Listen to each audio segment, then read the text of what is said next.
Kalbin yarası olan həsrətin söktüğünü heç kimsə tikə bilməz.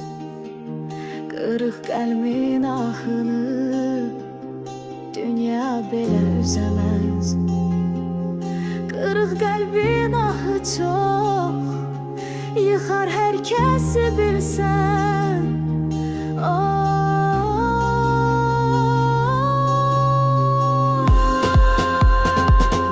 Neçə görüb də baxıb anlamaq için bir baxdığın baxışla anla neçə baxdığını. Ya bir baxışın sənin saatlarca darıxar, ya bir baxışın sənin aşıqları ağlatar. Ya şəfayla baxarsan, ya mərhəmət olarsan, ya baxdığın gözünlə o kimi zəhər olub baxışlarını oyarsan. Geyindiyi libası üstündəki daş qaşı, ya sökülmüş, ya kirli, ya dilənçi, ya zəki, bəlkə ağıllı deyib bunun bir nə geyim, nə ya boyuna qusur, nə ya bir yanlışı olsa, ya bir doğru bir ise.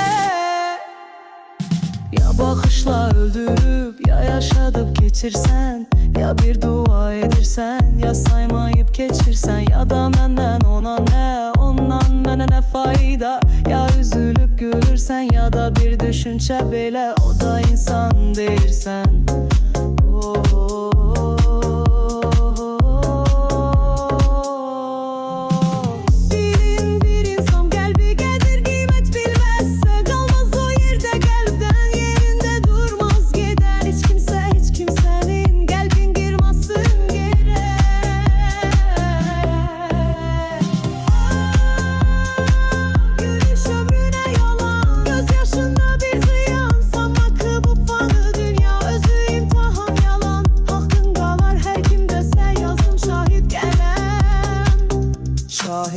Gözün ruhuna müşahid, bəlkə sətirsən özünsən, bəlkə mənəm, bəlkə odur, bəlkə bizi onlardı.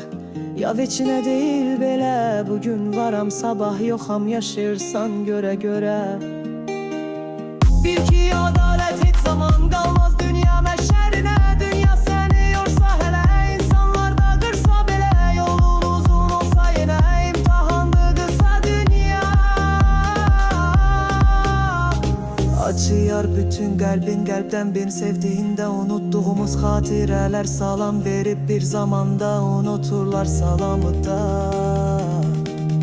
Bəzən sahte olan sahtekarların, bəzən yaxşılar için təcrübə olur. Bəzən də dost kimi görsən olsa birdən düşmən olur, tamam yad olur.